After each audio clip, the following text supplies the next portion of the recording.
So a mutual friend of ours, Marissa, she was doing my nails one day, and that's when she said, "You've got to hear Becky's story." So only briefly did she share about substance abuse and addiction, and you've already mentioned a little bit of the rehab. But when did the drug use start? Who introduced it to you?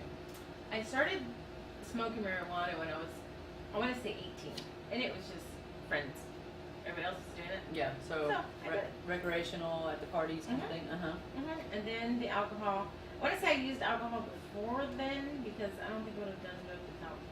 I like to tell people there's not a drug that I haven't done without first being drunk, and I believe that to be true.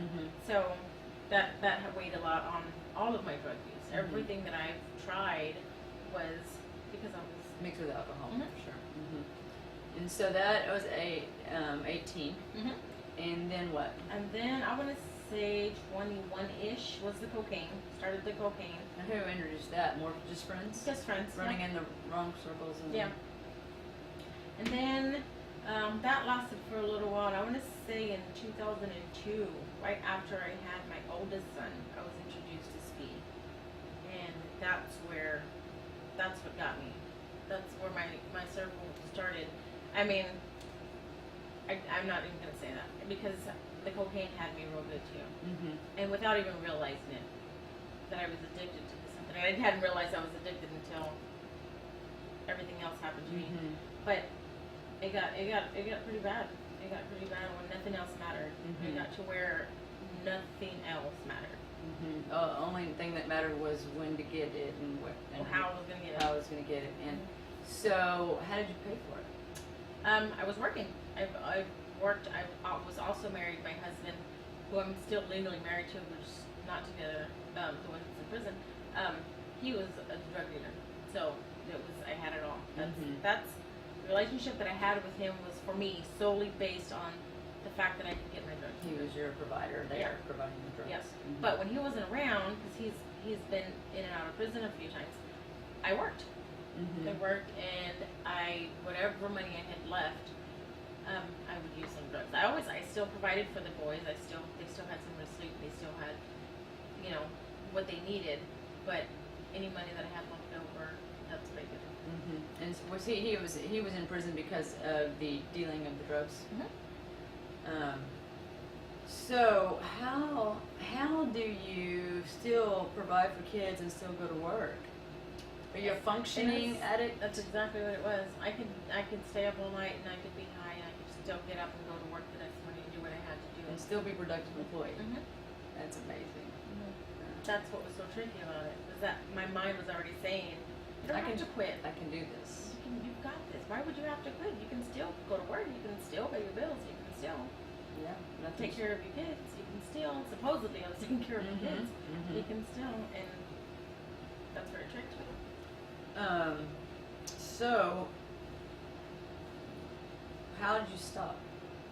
It was not okay, so 18 years of one kind of drug or another. From about 17, was it when you met that man at 17? No, you said 18. 18 till... He didn't know. When he wasn't around, I would smoke marijuana and I would drink. But I never did anything with him. Never did any drugs with him. I didn't realize that I had a problem. In 2005, the police kicked in my door looking for my ex-husband. And when they did, the drugs that were in the house were all the drug charges because there were drugs in the house. They were on his person, but they were still under the roof of the house that we shared. I got the same charges that he got. So I got drug charges. When I got these drug charges in 2005, my probation started in 2006. So one of my terms of probation was to do it was called a DRC or something, I don't know what it was called, which was a drug education program or something. And when I was there, and I would tell my little story, because at this time I didn't see it as a problem. I just did one of those things that I have to get in here. You gotta check it off the list. Yeah.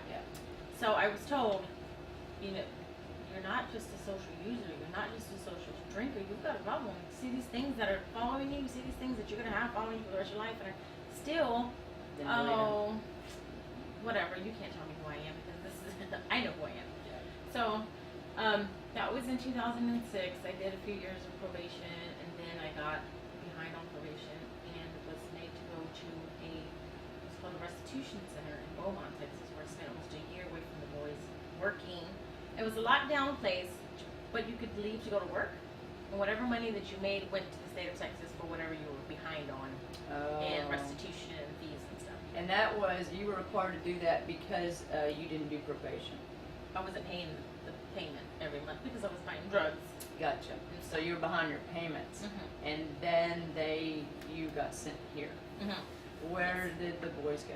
They were with my mom because Okay. my mom saved me. And that was for the whole year. That was for almost a whole year. That was for like 11 months.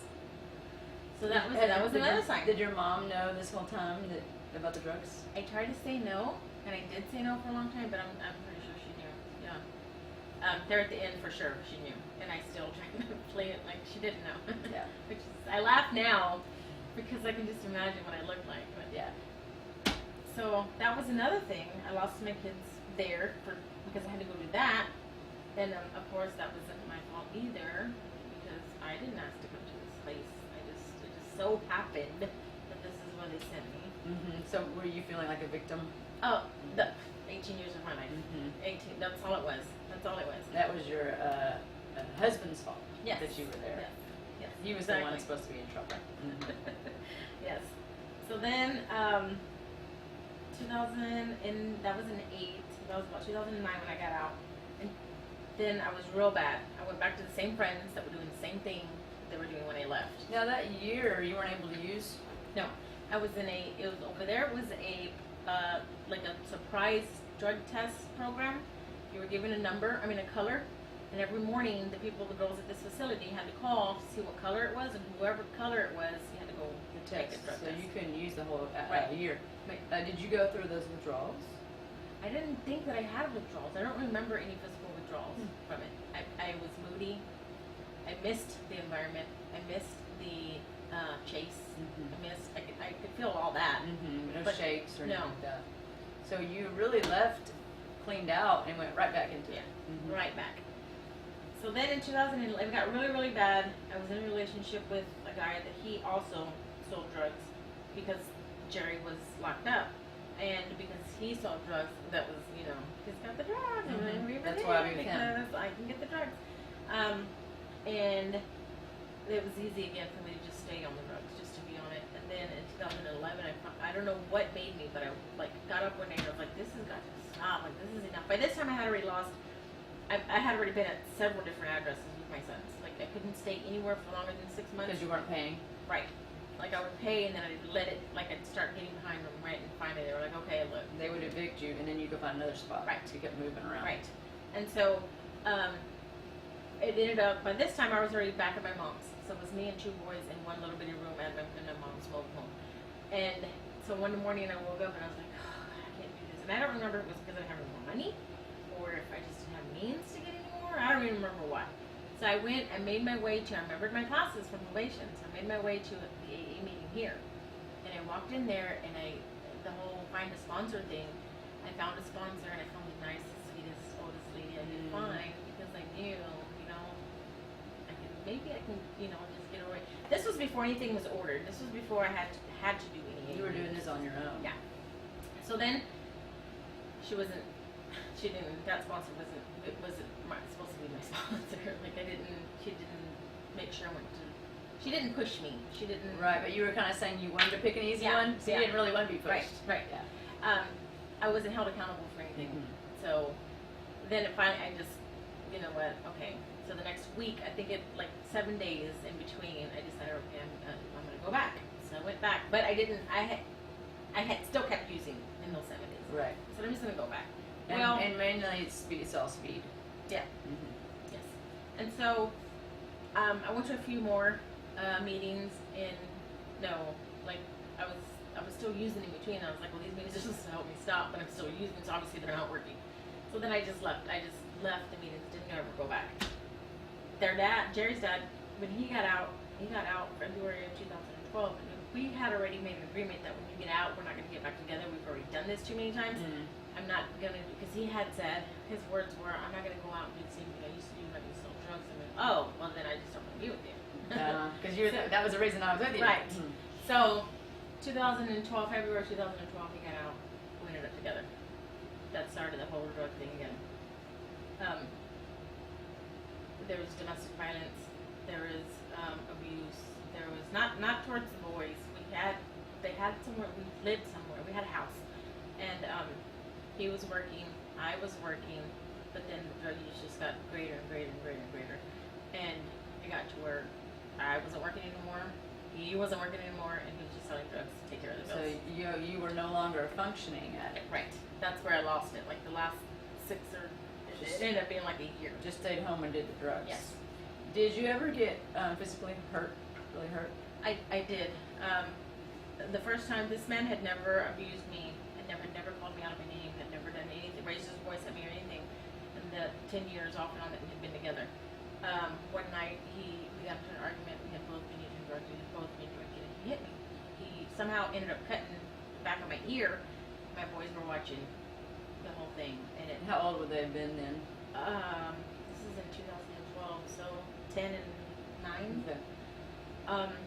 10 and 8. And so I told him, because my first instinct was run. Like, take off, leave, don't come back, because they kind of saw my mom go through it. And I didn't want to be that mom to keep her kids in that situation. But I wasn't, my mind, my way of thinking was It wasn't clear. Right. So, and I told him, I thought I was doing right by telling him, look, if you ever hit me again, then that's it. I'm going to give you one chance, and that's it. Well, it didn't take long for that chance to come again. So it happened again. When it did happen, again, we were both using and we were both drinking, but this, I was being serious. You know, I'm not going to get hit. I'm not going to get abused. I was already being emotionally abused. This is all something that I hadn't even realized that I was being emotionally abused, that I was being mentally abused, that I was being, you know, it was abuse, and I hadn't realized it. Because for me, abuse was just physical abuse. Right, and now you know you were being emotionally abused. How? Yelling and calling. That was part of it. The cheating. He did a lot of cheating. As long as he would give me drugs, which I was okay with, then he could go. Yeah. So then that night, I told the boys. Jerry sat down in his recliner, and you can hear when he would get in and out of his recliner. And I told the boys, as soon as he gets out of his recliner, we're gonna leave. And they were, I don't know what put this in my youngest one's head. He had a little backpack, and he was putting clothes in his backpack, and I was just watching him. And we had never done this before, so I didn't know what he was doing. And then there was his little prepaid cell phones. That this one was off. He didn't have any minutes or anything. It was just thrown on top of the dresser. And he walked by, he swooped it up, and he kept walking. And I was like, Jerry, what are you doing? He didn't say anything. He just kept walking to the room. And I looked at the boys, and I heard Jerry get up and go to the restroom. And I looked at the boys, and I said, look, as soon as he gets back in his chair, we're going to go out the back door. So that's exactly what we did. As soon as they hit that chair, we took off running out the back door. I'm barefooted. The boys are barefooted. Zeke's having an asthma attack. I'm freaking out. And while we're running down the street, where were you going? I don't know. I just knew we were going. We're running down the street. I think I was trying to get to my mom's house. So And you were high at this time too. Yes. So we're running down the street, and my youngest one says, Mom, I have that phone in my backpack. And I said, those phones dial 911. So that's what I did. I called 911. We lived by a park. So we ran to this park, and we hid behind this big, it was a big, not a tree, it was like a bush, but it was just big enough for us to hide behind it. It had enough greenery on it to hide us from the street. So that's where we hid. I called 911, and we could see my truck going up and down the He was looking for you. Yeah. And So were you thinking your life was in harm? Or were you thinking? Yes, I knew. If he got us, that was it. I was the beating I just got. It'd be Yeah. a lot worse. Yeah. So the police got there. They went to the house to look for him. He was gone from the house. They couldn't find him. They had to break into my house to get Zeke his nebulizers. He could have a treatment. We got taken to the DP, went to the police department. They already had an investigation going on Jerry for the drugs. Since the day Jerry got out of prison, they were watching him. So they had this 6-month-long investigation going, and that's what the detectives came in there and they told me, y'all, you think that we don't know what y'all were doing? We know everything that y'all were doing. We know all this stuff. So with that being said, they started asking me about questions about what Jerry was doing and the people that he was hanging out with and what, and I wasn't willing to tell them anything. And I Why is kept that? telling them I was scared because of Jerry's associations and the Oh. people that you talk to, and I was always told, that's off limits. You don't say anything, which is the reason I got probation to begin with, because I covered for that reason. So again, I tried it again, and they kept telling me, "You're gonna do this again. You're gonna let this man take you down again. You're really gonna let him brainwash you like this again?" I was like, "Oh my gosh, I just need to get somewhere." So they took us to the women's shelter. We were there. I want to say not even the 14 days. My oldest one kept saying, "Mom, why are we in jail? Why does it feel like we're in jail if we didn't even do nothing?" And that's all I needed, like, because I didn't want to be there either. But that's all I needed to leave. So we left, and I went right back to the house. The physical abuse didn't happen anymore, but then the police came with their warrants, because even though I decided not to press charges, the state of Texas picked up the charges. So he got arrested for the domestic violence, and then being that he was a repeat offender, they enhanced it to a felony. So then he got arrested again, and that's when he stayed. He stayed in there. This was when CPS got called. The gang intelligence detective from the Ensign office called CPS and told them that I was allowing my sons to be in a household where there was domestic violence and there was drug dealings going on. But we had no clue that they had been called. Apparently, the CPS went to the school and interviewed my sons, and we've never told my sons, "You don't say anything," or we've never told them to hide anything. We've never had secrets with them, anything.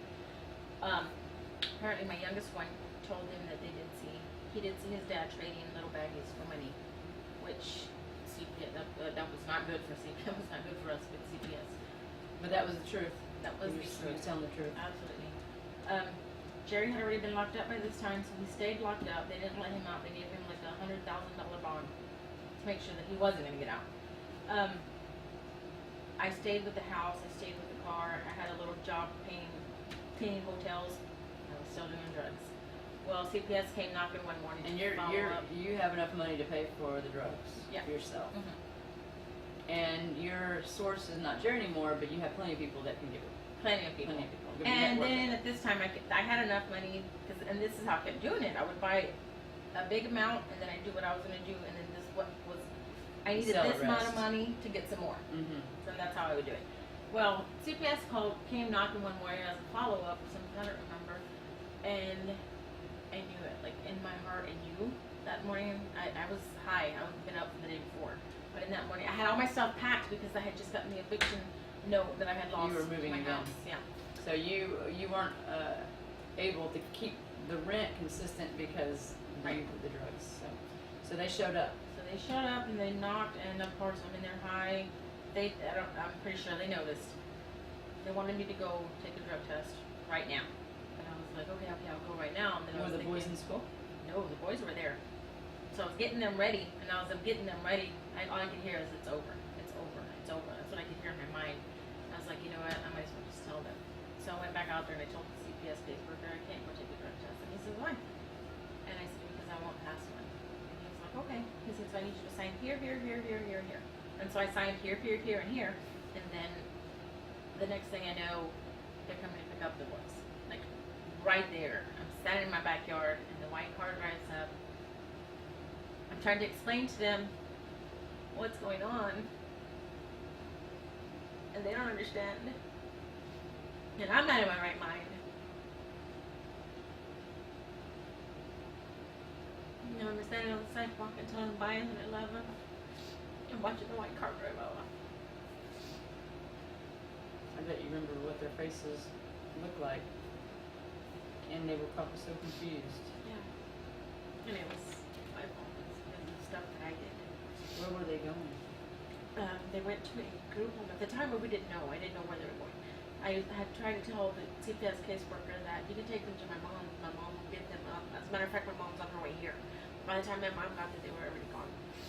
So they didn't. They wouldn't, because my dad had DWI from like 20 years ago. They used that excuse. CPS, the investigator, used that excuse for my kids not to be with my mom. So for like 17 days, they were gone somewhere at a home in Austin. And No communication. none. And then CPS investigator and the caseworkers they weren't telling us when the court dates were. So the first couple of court dates I missed, so it made it look even worse. Like I really wasn't concerned, and I was calling everybody, and I was showing up at the DA's office, and I was going to. By this time, I had got a lawyer, and I was over there crying, and just help me, help me get them here, help me get them to my mom's, so I know where they're at. And once they did get them to my mom's, I was okay. I knew they're okay. I can just keep doing what I do, and I still stay high. This wasn't enough to scare me. I went to court, and I was doing the CPS stuff, and I was, made to do all the stuff on another checklist. You have to do this, you have to do this, you have to do this, and I was doing all this stuff, and I was managing to pass my drug tests. And then I thought I had them pulled, and that went on for probably about 6 months. And then they You decided, could figure out how to pass the drug test, but still do the drugs. You just timing. right? And I was still doing the AA meetings and getting my paper signed. That, you're just going through the that. motions. Right. And then one day, it was 6 months into, I want to say 6 months into my CPS case, and they looked at me and they says, how do you feel about taking a hair follicle? And I was like, oh, like my heart sank. I couldn't show that emotion there. And I was like, oh, yeah, but that's what I have to do. And I knew it. That's what I knew. You're gonna be You're busted. done. You're done. Yeah. Why did they do that? They might have known. I think they knew. I think the counselor that I was assigned to, kind of caught on to the. You're not making any progress here. The Yeah. game, you're playing a game. So, of course, I found that miserably. And then I was made to go to the rehab, and even then I didn't want to go. My mom had to come in there in the morning, and she pulled the covers off of me. She was like, "Today's the day. Today is the day." She opened my blinds. She pulled up the windows. The window, she opened it. She was like, "Get out!" And I was like, "For what?" Because I was just mad at the world by this time. And she said, "You need to call those rehabs." And I was like, "For what? I'm not gonna do this." And I don't want to go. I don't want to do this. So, anyways, I went, and then from there I went to the sober house. There's a sober house here in town. I stayed there for a few months, and I was sober. I made it my 30 days, my 60 days, my 90 days. I went to all of my meetings. I got a sponsor this time, and I was being serious. Like, this has got to stop. Well, one part that I skipped was when they did the hair follicle and I failed. My counselor called me and she told me, "There's no way a judge is going to give you your kids back now." She says, "You might as well just call them, go on." And but I had been clean like 2 weeks because I knew after I did the hair follicle that they were really going to be on my butt now. So this is when it got serious for me. She said, "There's no way you're going to get your kids back. You messed it up, Rebecca. You had a chance. They gave you chance after chance, and you ruined it." And I was like, "Oh my God!" So I just went. I was staying with a friend at the time, and I threw myself in the bed and I just cried. And the temptation to go and use drugs was so great. Sure, to get rid of that pain. Exactly. I jumped up, put my shoes on, I went to the restroom to wash my face. I washed my face and I looked in the mirror. All I could hear was, "This is a test." And this big, loud, booming voice that I've never heard before, ever in my life. Didn't know what it was, didn't know where it came from. And I just remember standing up crying and crying. I took off walking and I ended up at the sober house. That night, they made room for me in the sober house. I moved in. I lived in that sober house for 6 months. That November of 2013. 13? Yeah, I got full custody of my son's life. Wow. And I've been from May of 2013 to now, I've had one relapse, and that was almost a year and a half ago. And it has been quite a journey. It's been the hardest thing I've ever done in my life. It has been the best thing I've ever done in my life. It's been quite a journey. I focused so much on this addiction. I focused so much on this disease that I had eaten on me and eaten on my mind and eaten on my body. And I never once thought how much I needed God. Like, I knew that was a part of everything, but I didn't realize it until I stopped and I realized it, and I saw, like, I don't even know how to say it clearly. I had this God-shaped hole that I was trying to fill with everything else but God.